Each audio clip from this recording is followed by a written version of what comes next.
মাননীয় স্বাস্থ্যমন্ত্রী, অপদার্থ স্বাস্থ্যমন্ত্রী তথা রাজ্যের মুখ্যমন্ত্রী গতকাল তিনি এবং তার স্তাবক রাজ্যের মুখ্য সচিব মনোজ পন্ত দুজনে মিলে এই যে সম্প্রতি স্যালাইন কাণ্ড বা ভেজাল ওষুধ কাণ্ড ঘটেছে এবং যার বলি ইতিমধ্যে একজন প্রসূতি মা এবং একজন নবজাতক ইতিমধ্যে হয়েছে, আরও কতজন অজ্ঞাত হয়েছে বিগত দিনে বা আগামী দিনে হবে তার ঠিকানা নেই বা জানা নেই, কারোরই আমাদের কোনো ধারণা নেই। তা সেখানে কালকে মেদিনীপুর মেডিকেল কলেজের কতগুলি তরুণ তরুণী জুনিয়র ডাক্তার বিশেষ করে যারা এই রাজ্যের স্বাস্থ্য ব্যবস্থার যেটুকু ভগ্নাংশ অবশিষ্ট আছে তাকে বাঁচিয়ে রেখেছেন কার্যত। সিনিয়র ডাক্তাররা নিশ্চয়ই তাদের অবদান আছে, কিন্তু আরএমও হিসেবে সমস্ত মেডিকেল কলেজ বা অন্যান্য জায়গায় এই জুনিয়র ডাক্তারদের ভূমিকা এবং যে কোনো এসওএস, যে কোনো ডিজাস্টার লাইক সিচুয়েশন বা কোনো অ্যাক্সিডেন্টাল ঘটনা ঘটলে যেখানে স্কিল্ড ম্যান পাওয়ারের প্রশ্ন থাকে সেক্ষেত্রে জুনিয়র ডাক্তারদের ভূমিকা বা ট্রেনি নার্সদের ভূমিকা আমরা কেউ অস্বীকার করতে পারি না। তাই তাদেরকে যে সাসপেন্ড করা হয়েছে, ভারতীয় জনতা পার্টির ডক্টর সেল ইতিমধ্যে সকালেই তাদের স্ট্যান্ড জানিয়েছে। আমরা আবার অফিসিয়ালি আমাদের ওয়ার্কিং প্লেস, স্টেট হেডকোয়ার্টারের যে ওয়ার্কিং প্লেস সেখান থেকে জানাতে চাই যে আমরা এই সাসপেন্ডের সিদ্ধান্তের বিরোধিতা করছি এবং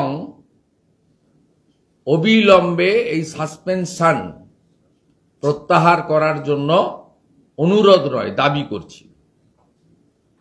বিষয়টা মুখ্যমন্ত্রীর যে বরাবর একটা চালাকি, দ্বিচারিতা এবং মিথ্যাচার তার প্রমাণ এই ঘটনার ক্ষেত্রেও তিনি দিয়েছেন।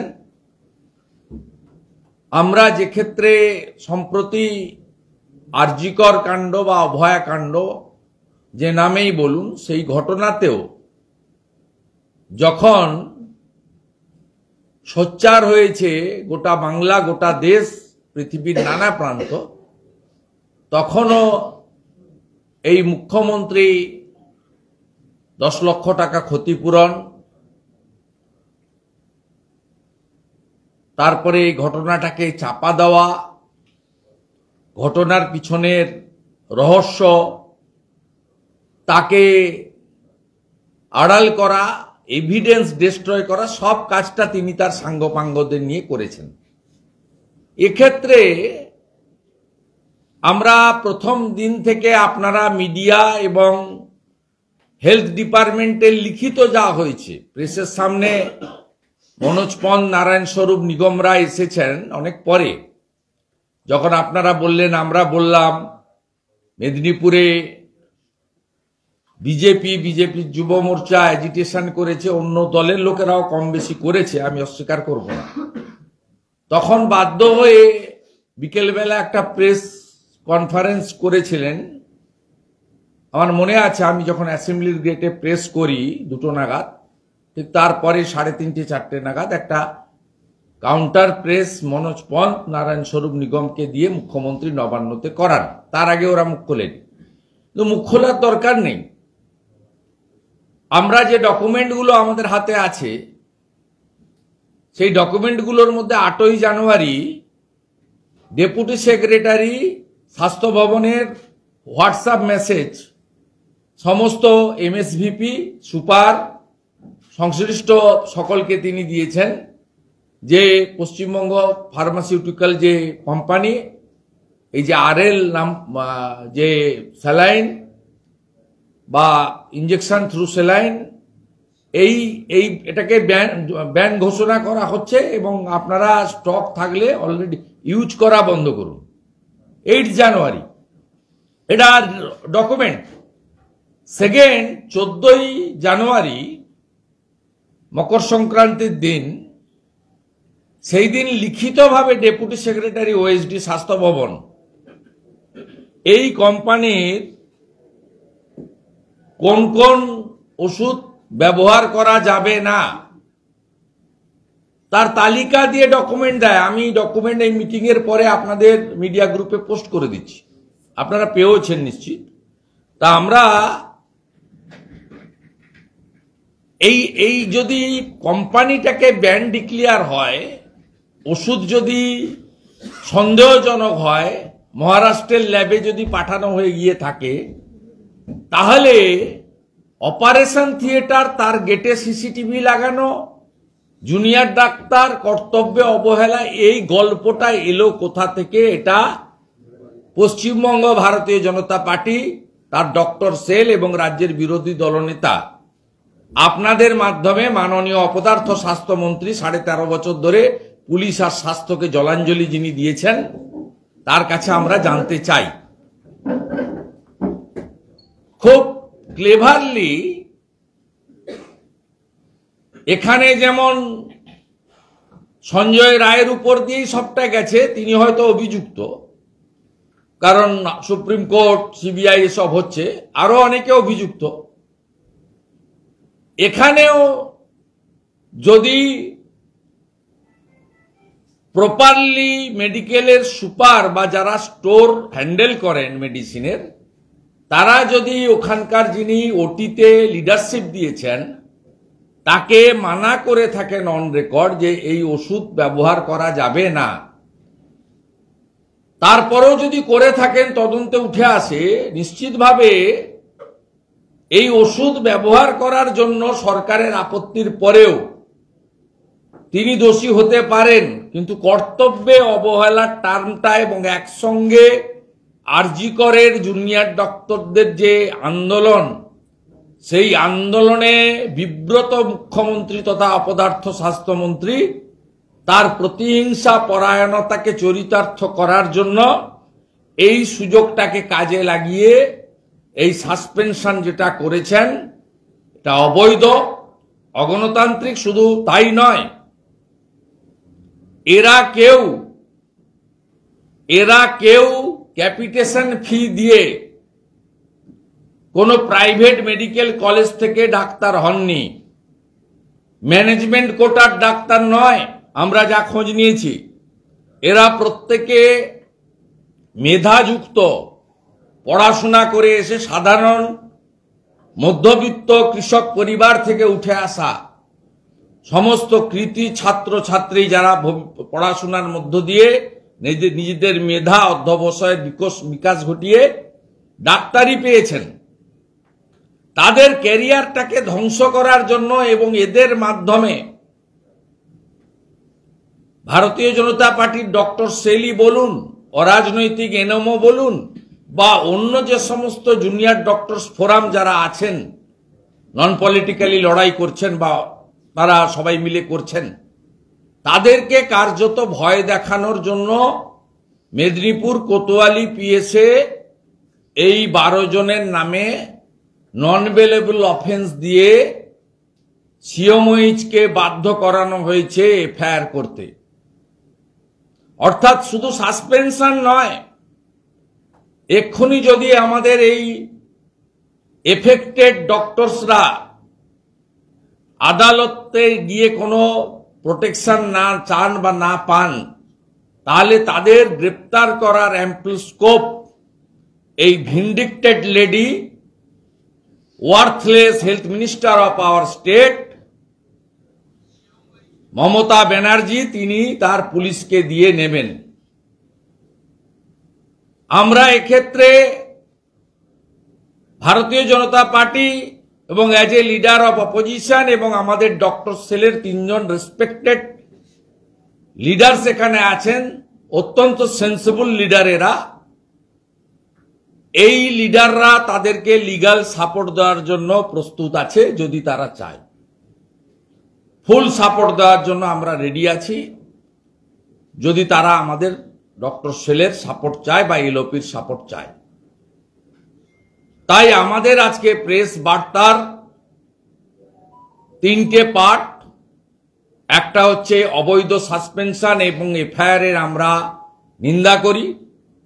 দ্বিতীয় হচ্ছে কর্তব্য অবহেলার টার্ম আসতে পারে না, কারণ রাজ্য সরকার তার স্বাস্থ্য দপ্তর অন রেকর্ড এই কোম্পানি এবং এই ওষুধকে ভেজাল ডিক্লিয়ার করে ব্যান ডিক্লিয়ার করেছে, অন রেকর্ড ডকুমেন্টারি এভিডেন্স, ভার্বেলি নয়।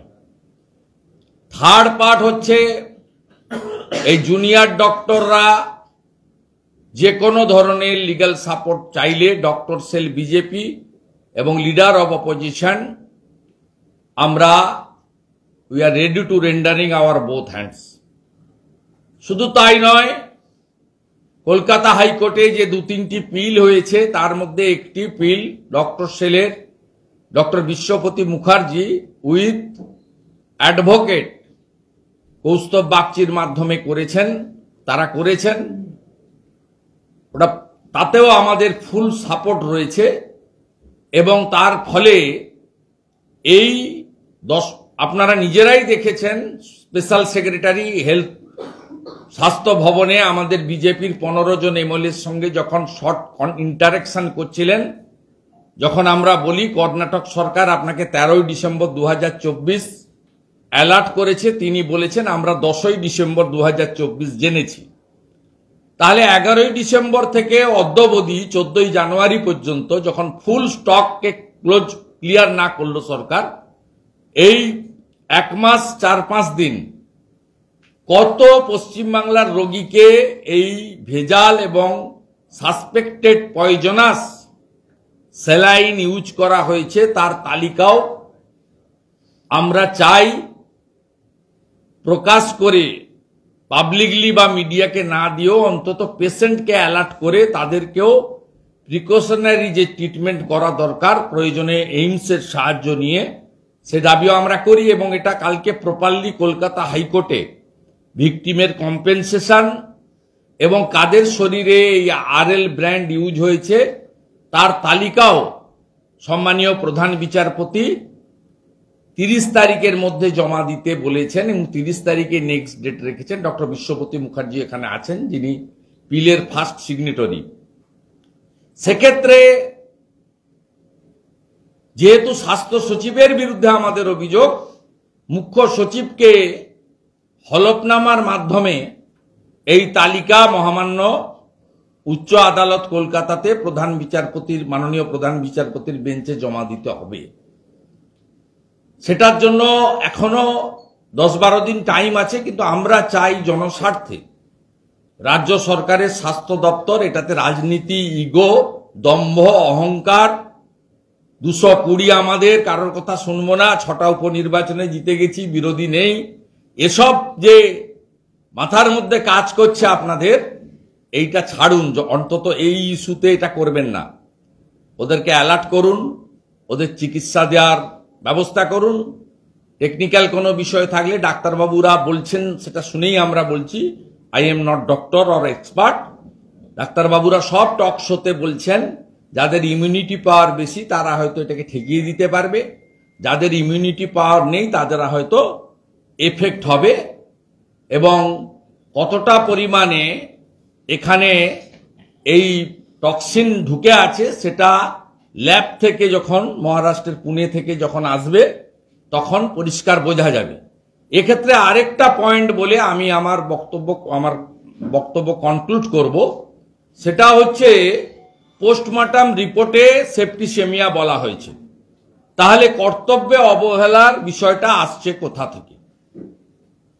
এটাও আমাদের এই জুনিয়র ডক্টর বা ডক্টরস সিনিয়রও যারা আছেন, আমরা সকলের পক্ষে এফেক্টেড ডক্টরসদের, যদি পিএম রিপোর্টে সেপ্টিসেমিয়া বলা হয়ে থাকে তাহলে কেন কর্তব্যে অবহেলা এই টার্মটা এই রাজ্যের অপদার্থ স্বাস্থ্যমন্ত্রী, মুখ্যমন্ত্রী, যিনি এই রাজ্যটাকে জলাঞ্জলিতে নিয়ে গেছেন, সমস্ত ডিপার্টমেন্টে ফেল এবং ভয়ঙ্কর অবস্থায় পৌঁছেছেন, এবং তার পোষ্য স্তাবক সচিবদের, আইএসদেরকে সমস্ত মিথ্যা কথাগুলো বলিয়ে গরিত অপরাধ করছেন, পাপ করছেন, যার ফল ভবিষ্যতে তারা পাবেন, আমরা ঈশ্বরে বিশ্বাস করি।